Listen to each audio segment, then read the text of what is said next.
Taste the Daily.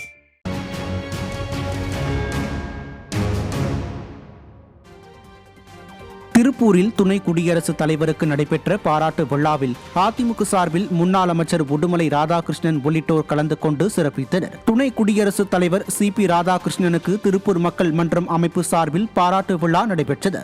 விழாவில் பேசிய அவர், சிறந்த நுண்ணறிவு கொண்ட ஆளுமை மிக்க தலைவர் புரட்சித் தலைவி ஜெயலலிதா என புகழாரம் சூட்டினார். இதில் திருப்பூர் அதிமுக மாநகர மாவட்ட செயலாளர் பொள்ளாச்சி ஜெயராமன், முன்னாள் அமைச்சர்கள் உடுமலை ராதாகிருஷ்ணன், MSM ஆனந்தன் உள்ளிட்டோர் பங்கேற்றனர். ஜெயலலிதா அம்மையாரை போல சிறந்த நுண்ணறிவு கொண்ட தலைவர்கள் இந்திய தேசத்தில் மிக மிக குறைவு. நீங்கள் என்ன சொல்ல போகின்றீர்கள் என்பதை நீங்கள் வாயை திறந்து 2-3 வார்த்தைகள் சொல்வதற்குள்ளாக அவர்கள் புரிந்து கொள்வார்கள். உடனே அவர் தன்னுடைய பதிலை சொல்ல ஆரம்பித்து விடுவார். பல பேர் நினைப்பார்கள், நாம் என்ன சொல்ல வர்றோங்கிறத சொல்லுவதற்கு கூட இந்த அம்மா விட மாட்டேங்கிறார் என்று. உண்மையில் நீங்கள் முழுமையாக சொல்ல வேண்டிய அவசியம் இல்லை. அந்த அளவுக்கு அவருக்கு நுண்ணறிவு உண்டு என்பதுதான் யதார்த்தமான உண்மை. அதனால்தான் அவர் எப்பொழுதெல்லாம் முடிவெடுக்கின்றாரோ அப்பொழுது எடுக்கின்ற ஒவ்வொரு முடிவும் மிக ஆழமானதாகவும் அது வலுவானதாகவும் இருக்கும்.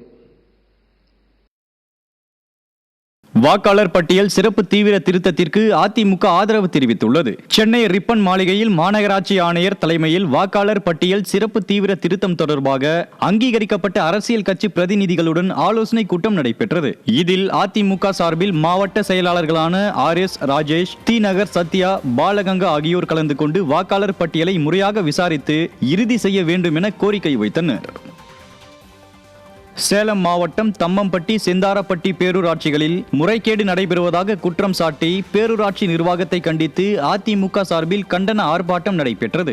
புறநகர் மாவட்ட செயலாளர் இளங்கோவன் தலைமையில் நடைபெற்ற கண்டன ஆர்ப்பாட்டத்தில் சட்டமன்ற உறுப்பினர் நல்லதம்பி உள்ளிட்ட கழக நிர்வாகிகள் மற்றும் தொண்டர்கள் பலர் பங்கேற்றனர். பேரூராட்சி நிர்வாகத்தின் ஊழல் முறைகேடுகளால் மக்களின் வரி பணம் கொள்ளையடிக்கப்படுவதாக குற்றச்சாட்டு எழுந்துள்ளது.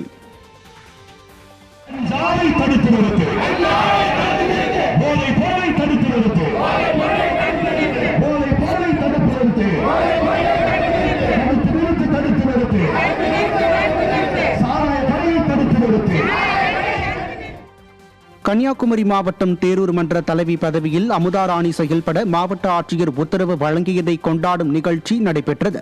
உச்சநீதிமன்ற உத்தரவின்படி அமுதாராணியின் தேரூர் பஞ்சாயத்து தலைவி பதவி ஆணையை செயல்படுத்தாத மாவட்ட ஆட்சியரை கண்டித்து அதிமுக சட்டமன்ற உறுப்பினர் தலபாய் சுந்தரம் தலைமையில் கவுன்சிலர்கள் போராட்டத்தில் ஈடுபட்டனர். இதனால் மாவட்ட ஆட்சியர் அமுதாராணி தேரூர் பஞ்சாயத்து தலைவி பதவியில் தொடர ஒப்புதல் வழங்கினார். இந்நிலையில் அதிமுக சட்டமன்ற உறுப்பினர் தலபாய் சுந்தரம் தலைமையில் கழக நிர்வாகிகள் அமுதாராணிக்கு சால்வை அணிவித்து வெற்றியை கொண்டாடினர். அப்போது முன்னாள் அமைச்சர்கள் KT பச்சைமால், VM ராஜலட்சுமி உள்ளிட்ட கழக நிர்வாகிகள் பலர் உடன் இருந்தனர்.